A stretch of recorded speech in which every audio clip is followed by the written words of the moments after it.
చూద్దాం. తెలంగాణ పోలీస్ శాఖలో ఆదాయానికి మించిన ఆస్తుల కేసు కలకలం రేపుతోంది. హైదరాబాద్లోని పోలీస్ కంప్యూటర్ సర్వీసెస్ విభాగంలో డీఎస్పీగా పనిచేస్తున్న సంకిరెడ్డి భీమిరెడ్డిని ఏసీబీ అధికారులు అరెస్ట్ చేశారు. 4 రోజుల క్రితం భీమిరెడ్డి ఇల్లు, కార్యాలయాలతో పాటు ఆయన బంధువులు, బినామీలకు చెందిన 16 ప్రాంతాల్లో ఏసీబీ బృందాలు ఏకకాలంలో జరిపిన సోదాల అనంతరం భీమిరెడ్డిని అరెస్ట్ చేశారు. ఏసీబీ జరిపిన తనిఖీల్లో డీఎస్పీ భీమిరెడ్డి సంపాదించిన అక్రమాస్తుల మార్కెట్ విలువ 300 కోట్ల రూపాయల పైమాటే ఉంటుందని అధికారులు అంచనా వేస్తున్నారు. హైదరాబాద్లోని గచ్చిబౌలి, మణికొండ, టెలికాం నగర్, ఇబ్రహీంబాగ్లోని లగ్జరీ విల్లాతో పాటు తెలంగాణ, కర్ణాటక రాష్ట్రాల్లోని వందల ఎకరాల వ్యవసాయ భూములు, ఓపెన్ ప్లాట్లకు సంబంధించిన కీలక పత్రాలను ఏసీబీ స్వాధీనం చేసుకుంది.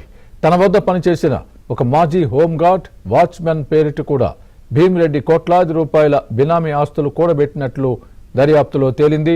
వీటితో పాటు నిందితుడి ఏళ్ల నుంచి 43.6 లక్షల నగదు, 2 కిలోల బంగారం, 20 కిలోల వెండి వస్తువుల్ని సీజ్ చేశారు.